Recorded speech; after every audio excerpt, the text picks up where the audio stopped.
पढ़े लिखे त्यागी नौजवानों को राजनीति में आना चाहिए, और विपिन सर में मैं वो देखता हूँ। इसलिए मैं लगभग 8 घंटे का सफ़र करके, और आप लोग भी आए हमारे साथ ही यहाँ तक आए। विपिन सर, लास्ट संदेश।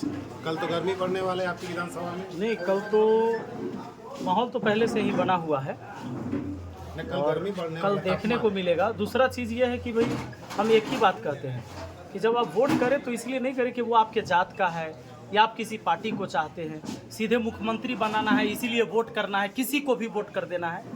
मुख्यमंत्री से आपकी बात नहीं होगी, मुख्यमंत्री आपके काम को तुरंत हल नहीं करेंगे। आपके थाना ब्लॉक अनुमंडल में जो रिश्वतखोरी हो रहा है उसको मुख्यमंत्री आके नहीं ठीक करेंगे, वो आपके स्थानीय प्रतिनिधि ही ठीक करेगा। तो जब इस बार वोट करें तो अपने बाल बच्चों का भविष्य भी देखकर वोट करें, और दारू मुर्गा साड़ी कपड़ा जाति पार्टी के लालच में पड़कर गलत लोगों को वोट न करें।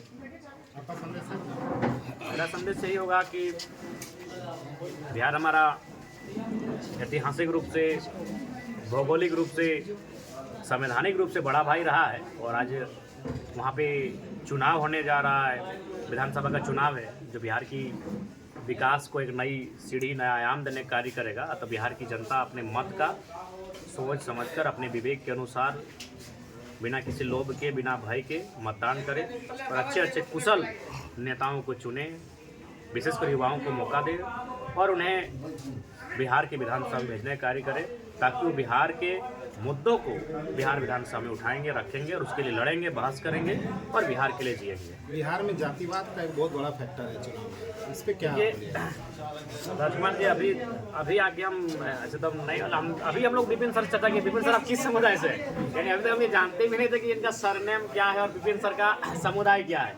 अभी हम लोग जस्ट खाने से ठीक पहले पूछे कि आप किस समाज से बिलोंग करते हैं। तो हम जो उतना दिन से इनको जान रहे हैं, सच बोल रहे ईमानदारी से, हम आज तक नहीं जानते थे कि इनका समुदाय क्या है, ये किस माने समाज से बिलोंग करते हैं। तो देखिए सच्चाई है, इस सच्चाई से आप इनकार नहीं करेंगे कि भाई राष्ट्र को लोग बेस नहीं मानते हैं, लेकिन मेरा मानना है कि अब हम 21वीं सदी में जी रहे हैं, अतः थोड़ा सा हमारी सोच को भी 21वीं सदी के जैसा होना चाहिए, और थोड़ा बदलाव होना चाहिए। किस जाति से पता चला? आखिरी सवाल जयराम जी, झारखंड में भी चुनाव है, विपिन सर प्रचार करने के लिए जाएंगे क्या झारखंड? देखिए, क्योंकि झारखंड मात्र एक ही चुनाव है, तो वो चुनाव है, तो इसीलिए हम नहीं चाहेंगे कि विपिन सर, क्योंकि इनका यहाँ भी चुनाव है, तो अभी उनको वहाँ बाधित नहीं करेंगे। जब झारखंड में फ्रेश चुनाव होगा तो ये पक्का आएंगे, और बिल्कुल हमारे असेंबली में आएंगे, डुमरी में आएंगे, जहाँ जहाँ हमारे प्रत्याशी भी लड़ेंगे वहाँ आएंगे। खान सर जैसे, जयराम महतो जैसे और अवध ओझा सर जैसे लोगों का यहाँ पे आने से क्या प्रभाव पड़ेगा?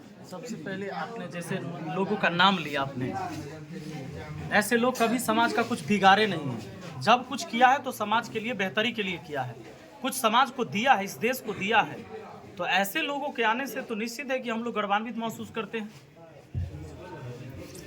जातीय समीकरण कैसा चल रहा है इस विधानसभा के लिए? क्योंकि शिक्षक रहे हैं, सब जाति के बच्चा को पढ़ाया, एक ही बात पढ़ाया है, तो हमारा ले कोनो जाति पार्टी कोनो मैटर नहीं करता है, हमारा सब जाति के लोग हमारा साथ है। कल ही आपके यहाँ मोकामा में गोली चला है, उस पर क्या बोलिएगा? गोली चलना अच्छा बात थोड़े है, इस पर क्या बोलेंगे? सब तो सिंपल बात है। कोनो बोलेगा जब गोली चला है गलत बात है, किसी की हत्या हो गई गलत बात है, बिल्कुल नहीं होना चाहिए, गलत है, और जो दोषी है उसको कड़ी से कड़ी सजा मिलना चाहिए। खड़े होंगे मतलब ये गलत संदेश है, उसको अन्य बिल्कुल अगर बिहार है, बिहार जैसा हमारा झारखंड सुंदर है, बिहार सुंदर है, जैसे हमारे झारखंड के लोग हमारे लिए प्रिय है, बिहार के लोग हमारे लिए प्रिय है। ये मतभेद कब बनता है? जब कोई भाई माने भाई में जब टकराहट होती है तो हमारा हिस्सा ये लूटे, इनका हिस्सा हम लूटे, तो विपिन सर ये कह रहे हैं कि आप अगर हजारीबाग, गिरिडीह या डुमरी से चुनाव लड़ते हैं तो आपका माननीय साहब बोल रहे हैं कि विरोध करेंगे, इस पे आप क्या? अच्छा एक बात बताइए, मैं यहाँ चुनाव लड़ रहा हूँ तो क्या मेरे बिहार के लोग मुझे विरोध नहीं कर रहे हैं? एक सिंपल सा बात है कि जब मैं बिहार में ही चुनाव लड़ रहा हूँ तो बिहार के लोग थोड़े ना मेरा सब सपोर्ट करेंगे, यहाँ भी विरोध करेंगे। ये जो और बोले नहीं, मैं इनका जो तात्पर्य क्या है वो समझिए। हम कह रहे हैं कि जब इनका हक मैं मारने जाऊं तो ये मेरा क्यों नहीं विरोध करेंगे? ये मेरा हक मारने आएंगे तो मैं इनका क्यों विरोध नहीं करूंगा? अच्छा स्वाभाविक, ये देखिए सिंपल बात, आज डोमिसाइल नीति लागू नहीं कर रही थी सरकार, सबको मौका मिला यहाँ शिक्षक भर्ती में, लेकिन बिहार के छात्रों का क्या मांग था कि भाई डोमिसाइल नीति लागू करो और बिहार के युवाओं को नौकरी दो सबसे पहले। ये मांग मैं भी करता हूँ, मैं ये मांग करता हूँ कि बिहार के बच्चों को पहले आप बिहार में नौकरी दीजिए, और यही मांग ये करते हैं कि झारखंड के बच्चों को पहले झारखंड में मौका दी, तो फिर कहाँ गलत है? मतलब ये मैं माना अपने जाए कि लिए आप मांग रहा हूं तो बिहारियों सही का विरोध नहीं करते, नीतियों का विरोध करते हैं। नीतियों की मैंने अभी एक बात बताइए, पटना में अगर रांची के और धनबाद और बोकारो के नौजवान अगर भारी संख्या में नौकरी करने लगेंगे और पटना और यहाँ वालों को मौका नहीं मिले तो स्वाभाविक है मैं विरोध करूंगा। तो वही मैं उस नीति का, उस कर्म का मैं असहमत हूँ कि भाई हम यहाँ के मूल है तो पहले हम, फिर हमसे छूटेगा बचेगा। आप स्वागत है जी। और बाकी हमने कल भी कहा है कि यह बिहार हमारा बड़ा भाई है। विपिन जी हमारे रांची गए, हमने इनका आवभगत किया, इनका मान सम्मान किया, इनको भोजन कराया। आज हम बिहार में हैं, विपिन जी हमारा आवभगत कर रहे हैं। तो ये संबंध अलग है, राजनीतिक संबंध अलग है। जो हमारा राइट्स है, जो हमारी नियुक्तियां हैं, जो हमारे वो चीज़ें अलग है। विपिन सर यहाँ वैचारिक लड़ाई है ये, राजनीति एक विचार की लड़ाई होती है। और जो हम लोगों के विचार से कनेक्ट है कि भाई हम लोग चाहते हैं कि भ्रष्टाचारियों को खदेड़ कर भगाना है, वो किसी भी दफ्तर में है उनको सबक सिखाना है। माने इनका विरोध सर माने राजनीतिक दल के लोग करते हैं। बिल्कुल, और कौन करेंगे? इनका बढ़ते वहाँ जनाधार की क्यों करेंगे? ये तो हक की बात करते हैं, गरीबों, दलित, पिछड़े, इनके हक की बात करते हैं, जिनको आज तक सताया जा रहा है उनकी बात करते हैं ये। तो बाकी लोग इनका क्यों विरोध करेंगे? वो विरोध करेंगे जिनको लगता है कि भाई इसके आने से अब तक हम जो गड़बड़ कर रहे थे वो गड़बड़ नहीं कर पाएंगे, वैसे लोग तो विरोध करेंगे जयराम जी का। कर भी रहे हैं। होगा वो।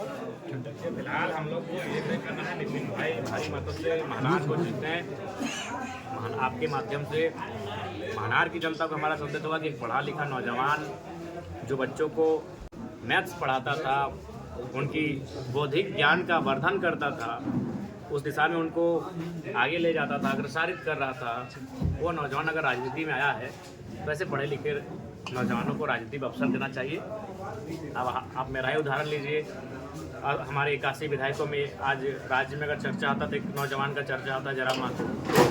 243 की भीड़ में विपिन सर भी एक हटके प्रेजेंट करेंगे, मेरा विश्वास है। इसीलिए मैं आया हूँ उतनी दूर से कि मैंने आज झारखंड की राजनीति को एक नया तस्वीर दिखाया, गांव से चलकर। जैसे चूँकि ये फेमस टीचिंग करते थे, इनको देश जानते, लेकिन हम भी जब मैंने मास्टर डिग्री कंप्लीट किया तो हम अपने बगल के हाई स्कूल में निःशुल्क 4 साल बच्चों को पढ़ाए, हम भी पढ़ाते थे। तो पढ़ने वाले नौजवान अगर राजनीति में आ रहे हैं तो ये शुभ संकेत है। इससे उन लोगों की चूल्हे हिलेंगी, उनका नींव हिलेगा जो लोग अपनी परिवार और प्रॉपर्टी की राजनीति करते हैं। आज मैं बार बार कहता हूँ, आज हमारे झारखंड में जाके देखिए, हमारे झारखंड की 4 करोड़ की, मान के अनुमानित 4 करोड़ की आबादी कुछ दिन में हो जाएगी। हमारे 25 लीडर के पास इतना पैसा है कि 4 करोड़ की आबादी घर में बैठकर खाना खाएगी। तो हम गरीब नहीं है, हमारी गरीबी के कारण हमारे राजनेता बनते जा रहे हैं। उनका जरूरत से ज़्यादा अमीर होना हमारी गरीबी के कारण है। इसलिए ऐसे नौजवानों को पढ़े